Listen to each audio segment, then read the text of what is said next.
એકદમ ચટાકેદાર કારેલાનું શાક બનાવવા માટે 300 ગ્રામ કારેલાને આછી આછી છાલ ઉતારી અને પાતળી પાતળી ગોળ રિંગમાં કટ કરી લઈશું.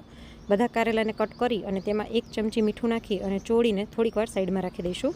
હવે એક સરસ મજાનો મસાલો તૈયાર કરીશું, જેના માટે ખાંડણીમાં ખારી શીંગ, તલ, ગાંઠિયા લઈ અને અધકચરા ખાંડી લઈએ. આ બધાને એક બાઉલમાં લઈ તેમાં હળદર, ધાણા જીરું, લાલ મરચું, આમચૂર પાવડર, ગરમ મસાલો, કોથમીર, ગોળ, 1 ચમચી તેલ, સ્વાદ પ્રમાણે મીઠું અને સંચળ નાખીને બધું બરાબર ચોળી લઈશું.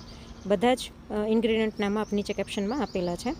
હવે આપણે જે કારેલા રાખ્યા હતા તેમાં પાણી નાખીને મસળી અને દબાવી લઈશું. આનાથી આની કડવાશ દૂર થઈ જશે. અને બધા જ કારેલાને એક બાઉલમાં લઈ અને તેમાં 2 ચમચી ચણાનો લોટ નાખી બરાબર કોટ કરી અને ગરમ તેલમાં આ કારેલાની ચિપ્સને આપણે તળી લઈશું.